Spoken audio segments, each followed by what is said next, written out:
What's going on, YouTube? It's Paul Piper back here, and tonight we've got another fantastic pipe tobacco review. Peterson Old Dublin. This was my first foray into English-esque. It's technically a Scottish blend, but I digress. It was my first Latakia blend, or first blend that I ever smoked that contained Latakia. And no regrets from Paul Piper. No regrets at all. It's a damn good blend. So grab a pipe, pack a bowl, and light up with me here. Tonight I'm smoking one of my Savinales. I picked this up as an estate pipe. Beautiful bent, rusticated. I like the looks of it.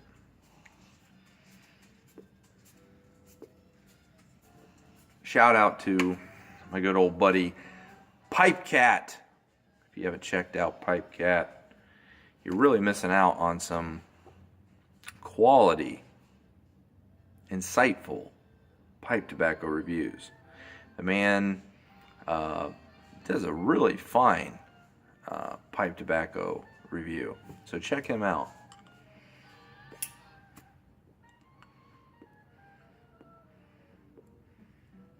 I spend so much of my time talking shit. Pipe Cat knows how to stay focused. Focus on the tobacco. Who gives a shit about Paul Piper's opinions?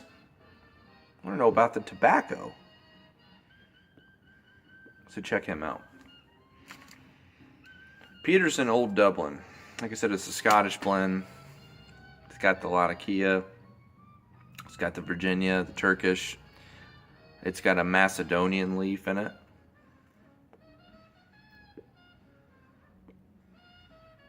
It's just a very well balanced smoke. And as I've said in some of my other videos, if Dunhill goes the way of the dodo bird, Paul Piper is going to be smoking a hell of a lot of Peterson Old Dublin, because it's right up there with my Mixture 965. I actually had a point when I was trying to figure out which one I liked better. I was smoking both, and they're so similar. They're so similar.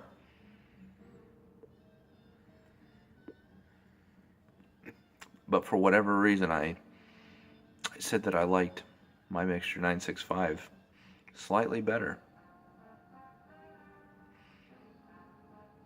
They're so close. So if Dunhill goes away, and God, I hope it doesn't, I'm going to be really sad if that's the case. I love Dunhill. That's my brand of choice. I'll be very upset if Dunhill goes away. So I guess that I'll replace it with Peterson Old Dublin. Can't go wrong. Can't go wrong. It's very similar.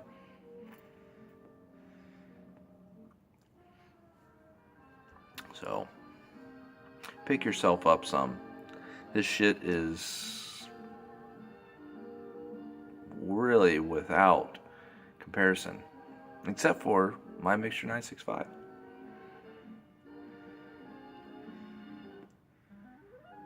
But if you wait until my Mixture 965 is no longer around, you won't know any better. you'll go there and be like, it's without equal. So, anyway, what are we going to talk about today? I'm going to talk a little bit about North Korea. What the hell is going on over there? One of my last videos I talked about Syria, bombings, all that kind of shit. We're talking a little bit about North Korea. But first, before we go into that, and you might want to jump off the video at this point if you don't want to have any sort of borderline, controversial topics coming across your ears and your brain, what's left with your brain, what's left of your brain.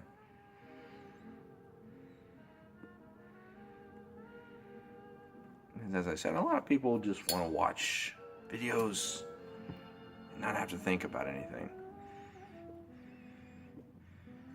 I understand that. But a pipe is really symbolic of contemplation. And I like to think about things. If I'm smoking, I want to think about other topics, contemplate things, discuss things. And I don't have anybody else here with me except you folks. So I'm going to discuss those topics with you, if you're man enough to listen.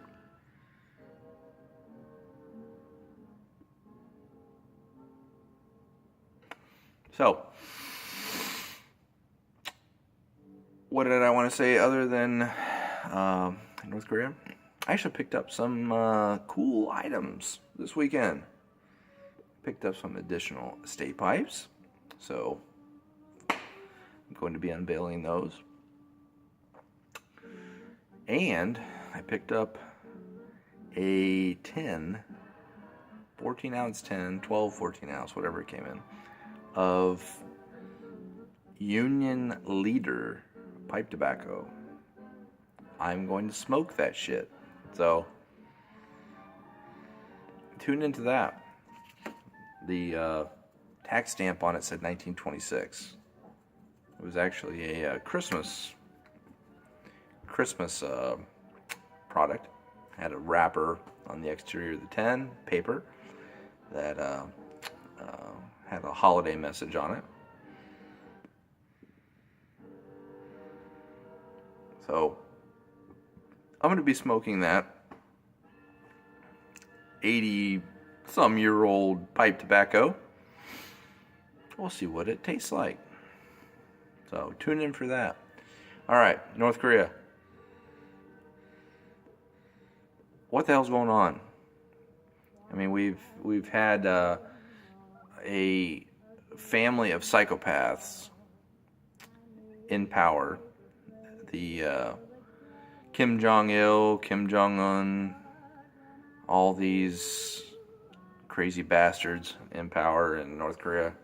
Communist pieces of shit.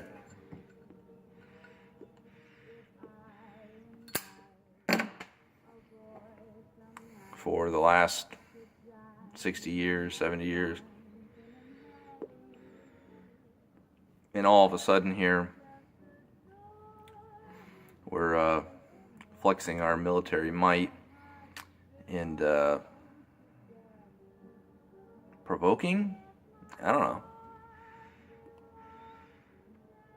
something over there. And I don't know, I have mixed opinions on this. I mean, North Korea starves its own people. It's a horrible regime that's in power. Has no consideration of their people. So I feel for those folks. It's gotta suck living in North Korea. On the other hand,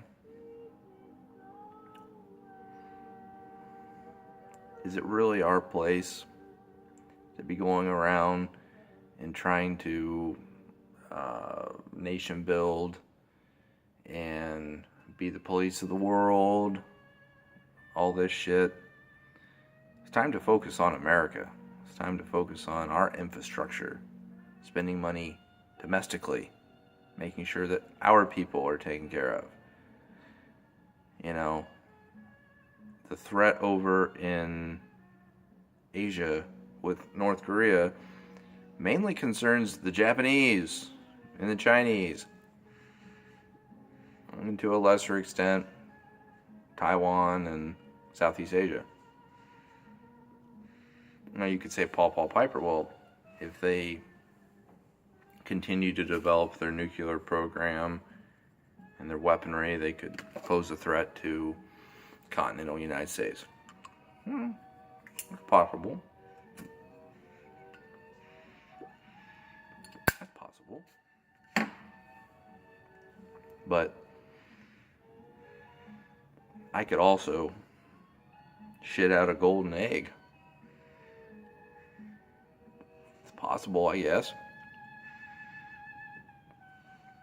We need to focus on us, on the United States, the American people. There's too many people in this country that are suffering. And to spend tons of money, billions and billions of dollars on a potential war with a nuclear power in North Korea, I don't know. I don't think that that's the smartest thing that we could do. Why don't we lift the restrictions on the Japanese military and allow them to defend themselves, pay for their own defense? Why does John and Jane, American taxpayer, have to pay for that shit? Meanwhile, the average Japanese person is just enjoying the latest video game and not worrying about spending their tax money on national defense. Let them fucking pay for their own shit. We shouldn't have to.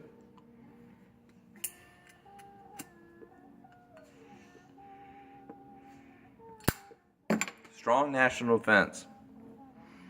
That's what America should invest in. But going over and trying to police every country, attack countries, spend money, spend blood of our boys. And it's not the elite. The elite's not going to spend their blood. It'll be their sons and daughters dying. It'll be us, the average American. So that's my only concern. Let Japan, let Taiwan, Taiwan's part of China, I understand. Let them worry about it. We just need to make sure that we're prepared for the worst. We have a strong deterrent, defense, and that's what we need to do. Focus on America. If things got out of hand, I suppose that we could intervene if we needed to, because it was a pressing issue of national defense. But if it's not, we need to focus on more pressing matters in the United States. So that's my 2 cents on that. A lot of people are going to be, well, they have a crazy person in power and they're, unpredictable and they're threatening to attack us. That's all true, but you gotta do a cost-benefit analysis. It's really what it comes down to when you're talking about geopolitics. What makes sense? And we have the benefit that we are fairly isolated. It's not like we're pressed up, in the butthole of Asia or Europe. We're over here. So, best thing that we can do is avoid foreign entanglements. Just like our founders suggested that we try to do whenever possible. And we let those assholes in Europe and Asia deal with their shit. So,